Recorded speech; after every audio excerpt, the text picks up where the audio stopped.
Hello and welcome to Cleaning the Easy Way, where we talk about everything cleaning. Today we're going to be going over the process of cleaning a kitchen. Now keep in mind that we don't clean this way every single time, that every house is different. We could literally record every single house we're in and show you how different each and every one of them are. But we just wanted to help those of you who have questions and show you our process of cleaning a kitchen. If you are new here, welcome. Make sure you hit that subscribe button, hit that thumbs up, and if you have any questions or comments, please leave them below. And now on to the video. I'm going to be starting working my way left to right, and then I will go and work right to left, meeting in the middle where the sink is. And because the microwave is the first thing, we're going to spray it down and start scrubbing.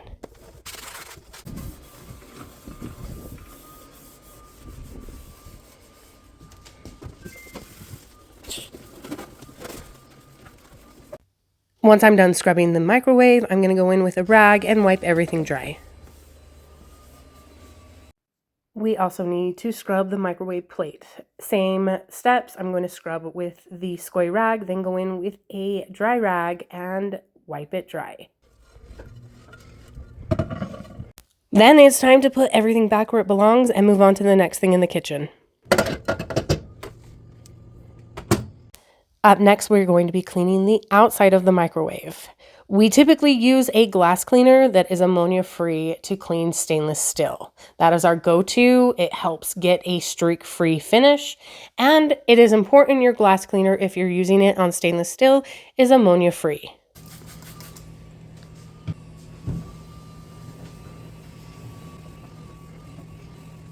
Because this is a lightweight countertop microwave, we're moving it out and we're cleaning under it. Now, if you're going to do this, make sure you are careful. Depending on what your countertop is made from, it can actually scratch. So just keep that in mind if you are ever moving a microwave out to clean. And yes, we're hitting all sides of this microwave. When it comes to cleaning the countertops in the kitchen, before we even spray the surface down, we move everything. We moved a toaster in this case, and with the toaster, we take it over a garbage can and we try to get as many of the crumbs out as possible. Then once we're done cleaning, we put it back in place and make sure everything looks really good. Always check your work. Up next, we're going to show you how we clean a stainless steel fridge. Typically, we just use a glass cleaner that is ammonia-free, and we are going to wipe dry in the direction of the grain of the stainless steel. When cleaning a fridge, you got to make sure that you open the doors and get that ledge on the inside, or if you have a drawer, open that drawer and get that top ledge.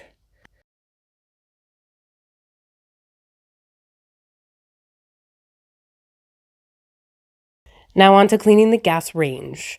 Now, when it comes to spraying, typically we just spray everything in one go like this, and then we're going to take the grates off and clean.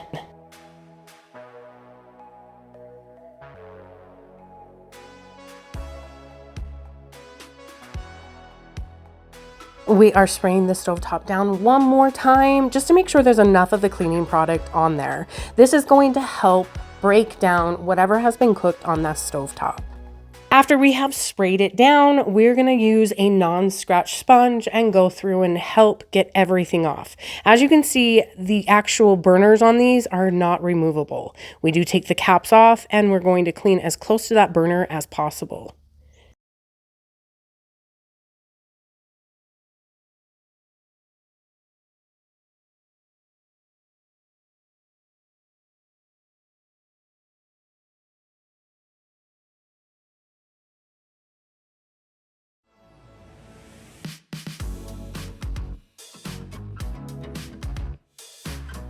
A helpful tip in case there is something that is just not coming off, something that is really stuck on, is a razor blade. Now we're going to take that razor blade and we're going to kind of do a gentle back and forth movement to kind of scrape off whatever is stuck on there. We also like to use Barkeeper's Friend on that as well. Just make sure that you are following the instructions of the Barkeeper's Friend and you're rinsing it off very well. After we are done scrubbing with a non-scratch sponge, it is time to go in with a clean rag and wipe everything dry.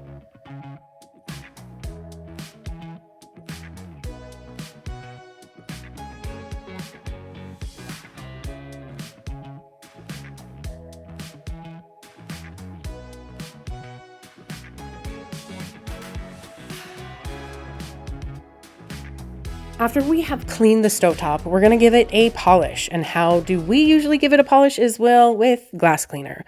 We're going to give it a light spray and then go through and wipe it with a rag.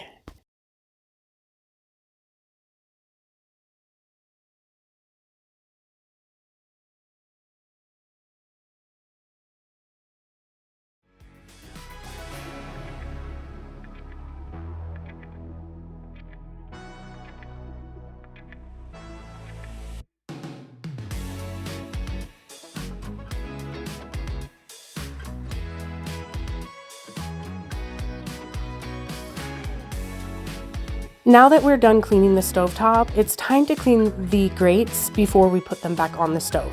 Now we are using a non-scratch sponge and we're going through and just giving it a light scrub.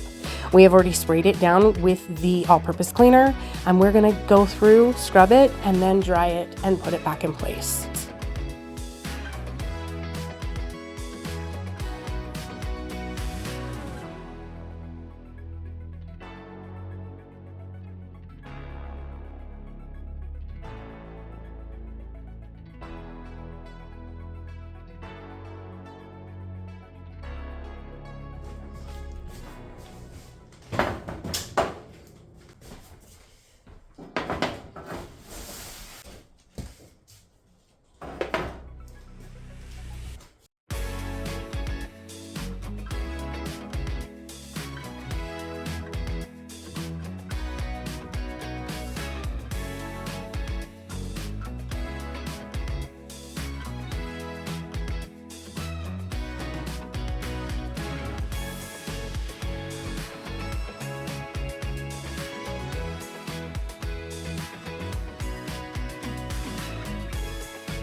Before we've put things back into place, we're going to give it a quick wipe down. Doing this is going to impact the overall clean look of a room.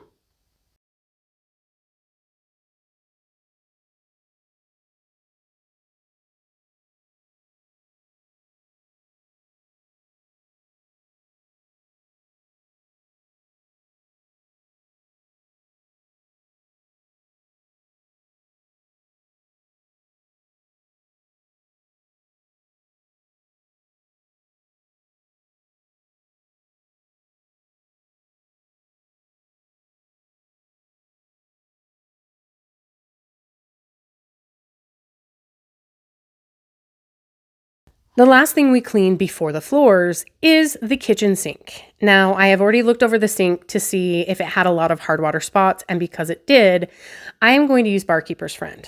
But before I use it, I'm going to rinse everything that's loose out of that sink. If it does not have a lot of hard water spots in it, I like to use dish soap in place of the Barkeeper's Friend. To scrub the sides of the sink, we are going to use a Skoi non-scratch rag. Now, we not only love the scrubbing capability of the rag, but because it does not have a sponge in the middle, when it comes time to rinse off the cleaning product, it is not going to hold on to it. It's going to be easier to rinse it down.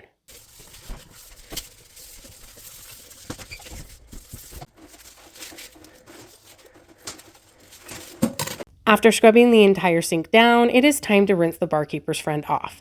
Now, Cody doesn't do this, but this is something I like to do, is I like to rinse out the rag and then go over the surface of that sink.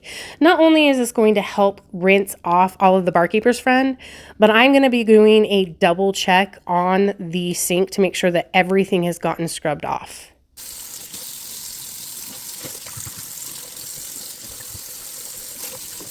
Next, I'm just going to give it one final rinse to make sure that I am getting all the Barkeeper's Friend off. I am going to repeat that same process on the other side of the sink. Once the other side of the sink is done, I'm going to take a rag and dry everything.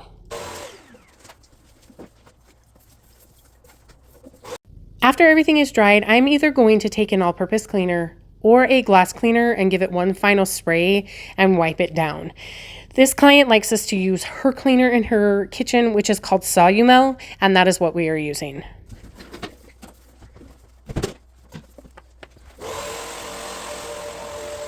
We cannot forget to clean the faucet and the handle of the faucet. We have also sprayed this with Solumel, and we're just going to give it a good wipe down to make it shine. And once you're done, you've got to kind of put it into position and make sure it's center with the sink. You may have noticed, oh, here's Teddy. You may have noticed that we didn't show you cleaning the floors. We showed you on last week's video, and if you're curious, go ahead and go watch that video so you can see how we do the floors. Thank you guys so much for watching. Until next time, go make your house sparkle and have an amazing day.